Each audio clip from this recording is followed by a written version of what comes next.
The other day, I was watching a video on a gentleman who was restoring an old lathe.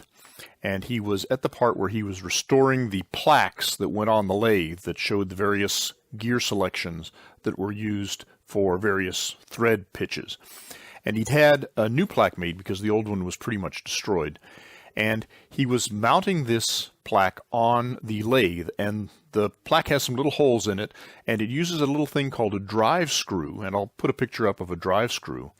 And the drive screw taps down into the hole and holds the plate on the lathe. And he said ordinarily he would use a brass hammer to drive those in, but he had found that brass was hard enough to mar either the pin or the plate if he wasn't very careful. And as a result, what he'd started using was a copper hammer because the copper was softer. And I thought, ooh, I want a copper hammer. So I trotted over to my computer and went to an online supplier of metal materials, and I ordered myself up a piece of copper. I decided that about 2 3/4 inches was about the right length, and about 1 inch in diameter was about the diameter for the little hammer I wanted to make for fine work. And while I was there looking at copper, I thought, well, gee, might as well get a piece of brass as well and make a brass hammer as well. And oh, look, they've got aluminum.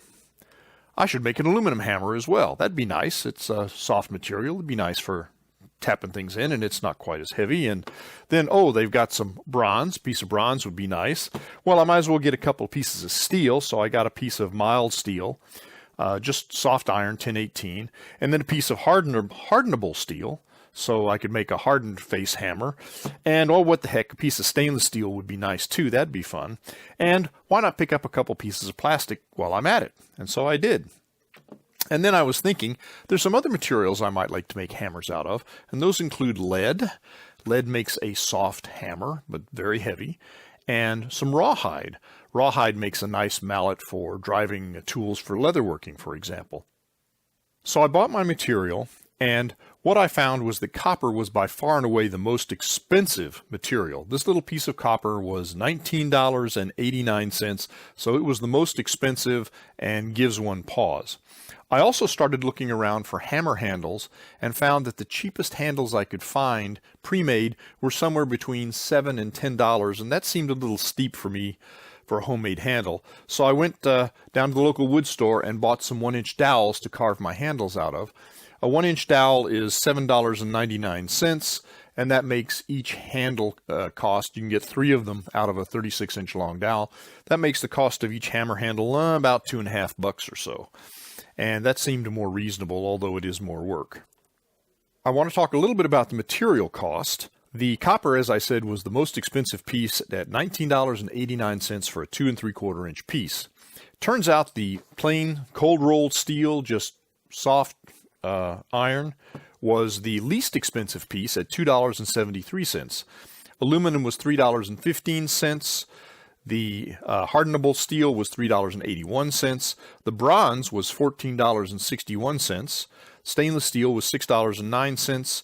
Brass by the inch was a total of $6.69 for a 2 3/4 inch piece. The acetyl plastic was $3.12, and the white nylon was $4.59. I also bought a sheet of lead. It's 1/8 inch thick and 12 inches by 12 inches, and I will cut a strip out of this 2 3/4 inches wide and then roll it up and then machine it. It came in a ridiculously heavy envelope, and the cost for the whole sheet was about $30, which means that a single piece for a single hammer is going to be about $7.99 each. I also want to make and have some rawhide. Rawhide is just basically raw cow skin that has not been turned into leather. It is incredibly tough stuff and is very hard. You have to soak it and get it totally saturated to work with it. And I'm going to use this to cut a strip and then roll that up and then dry it and make a hole and put it on handle for a rawhide hammer. Rawhide hammers are typically used, I think I said, to work with leather tools. It makes a fairly soft hammer, but wears away, but is remarkably durable. Rawhide is really tough stuff. I have this piece of rawhide left over from a previous project. I bought an entire hide for $125, basically a whole cow. This piece is, well, to cut to the chase, the cost of the piece of leather I'm going to use to make a hammer from this is going to be less than $1. I'm estimating about 60 cents.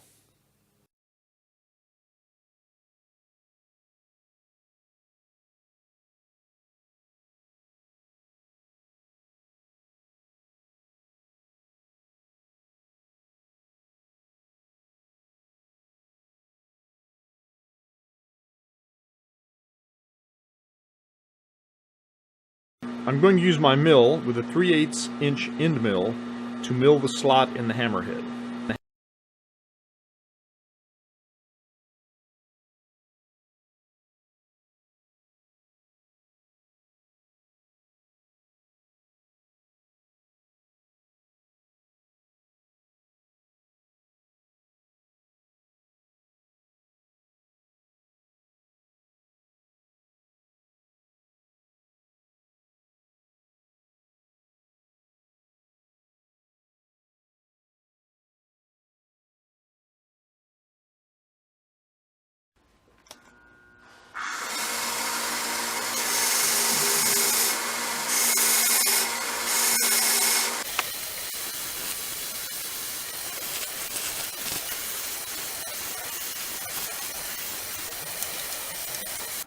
So I measured all the slots once they were complete, and they all came out pretty close to exactly where I wanted them.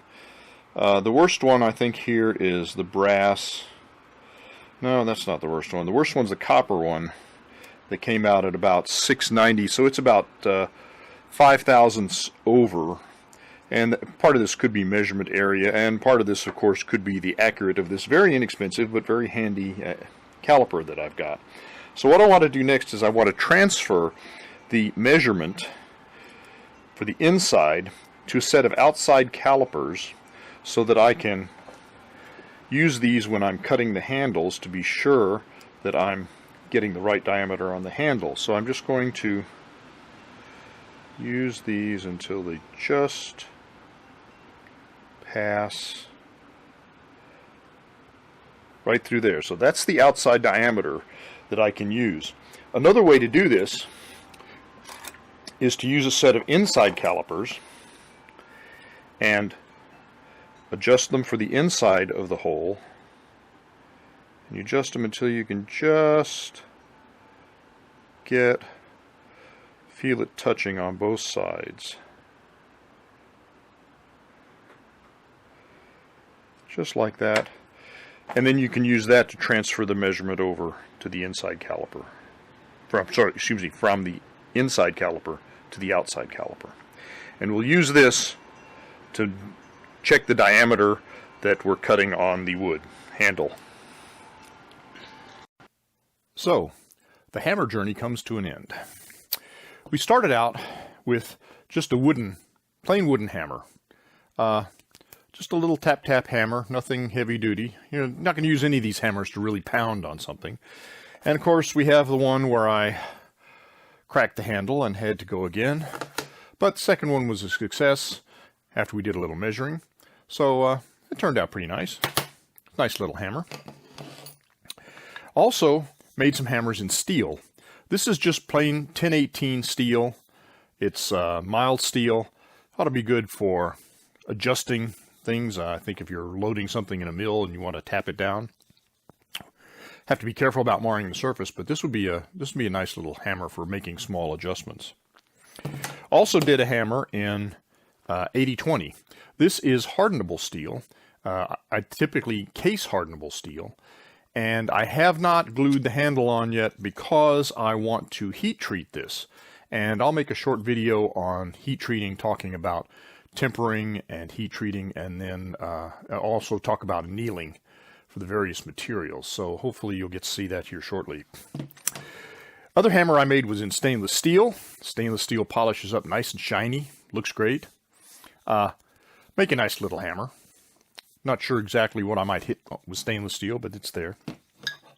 Also made a lead hammer by rolling up some lead sheet. And this guy is heavy. I mean, you could whack somebody with this guy. It's heavy, and it's going to pack a real solid punch, because when it hits something hard, it's just going to deform. And it's going to get nasty on the end, of course, but that means that a lot of the force gets transferred to whatever you're hitting. So the lead hammer was interesting. Getting that lead rolled up was quite a challenge. Also made the Rawhide Hammer. And the rawhide turned out pretty well. Rolling the rawhide was interesting. Let me go back and talk just for a moment. All of the steels machined very nicely. They cut easily, they made nice chips, there were no real issues with machining any of the steel hammers. Of course, the wood one was easy because the wood is soft. The lead hammer did not require any machining. The rawhide was interesting in that the material really shrunk a lot as it dried. Of course, you've seen the part about the first attempt that just failed miserably. Rolling the rawhide up in a piece of flashing sheet metal and holding it with clamps really helped. This guy is still maybe just the tiniest bit soft in the middle, but it's going to dry out. I think it's going to work pretty well. Of course, a rawhide mallet can be used to hit anything that you don't want to damage, and it's not real heavy. So unlike the lead hammer, it's not going to deliver a powerful blow, but it's interesting, be good for like leatherworking tools and things like that. The rawhide machined fairly well where it was really hard, but when you got into the middle, it got real gummy and soft, almost like used chewing gum. It was very interesting. So that was an interesting experience. Aluminum always makes a nice little hammer. It's light. It shines up really nicely. So nice to machine. No real issues machining aluminum at all. It makes nice chips, and it cuts very easily. So that was really nice. Next thing I've got is the white nylon. The white nylon cut on a lathe and a saw and the mill very nicely. It made chips, had a tendency to sort of want to try and melt when it got hot, so you have to go slow. You can't really get aggressive when you're machining this. And it polished up fairly nicely. It's like a satin finish, but looks pretty good. The acetyl. Now, acetyl is a plastic, a relative of Delrin, which is DuPont's trade name for a very similar plastic. The acetyl stuff was difficult. It machined nicely. It made interesting chips, and the chips came out well. So it's unusual for plastic to make chips. Usually plastic sort of makes long curls, but this was just impossible to get any sort of a polished finish on. I worked on it, and it is definitely a satin finish, a dull satin finish. I just had a terrible time polishing. I did a little research on the web, and people talked about flame polishing, but I think that's a bridge too far for me. But it makes a nice little plastic hammer, and both of the plastic hammers will be good for non-marring surfaces or not marring the surface. Also made a hammer out of brass, mostly because brass polishes up so nicely and looks so shiny. Brass is fun to work with. It machines fairly well, and when you polish it, it just looks marvelous. It's beautiful to behold. You can see yourself in the face of that hammer very easily. So brass, fairly heavy. Make a good tapping hammer. I also did one in bronze. Bronze is a little duller. Bronze machined okay, except it's a lot harder than brass, significantly harder. You notice it when you're machining it, that it does not cut as easily as the brass cuts. It's a lot tougher material. It shines up nicely, though, makes a pretty hammer. And, of course, the Holy Grail, the reason that all of this started is copper. The copper cut nicely on the lathe, but boring and using an end mill on the slot in the top was very difficult. I think it's because the copper is so soft, the chips did not come out of the hole. They sort of curled back underneath the end mill. So it made a really rough finish on the internal surface. The chips didn't come out. It didn't want to machine. It was rough. Copper was surprisingly difficult to machine, so that was that. But copper will make a nice hammer for tapping in things like drive rivets. it's a lot softer than brass. So if something is going to be marred, it's going to be the face of the copper and not the face of the material you're working on. So that's the hammer story. I think I've got 12 different hammers here, and I think I probably have a hammer for just about anything you could imagine.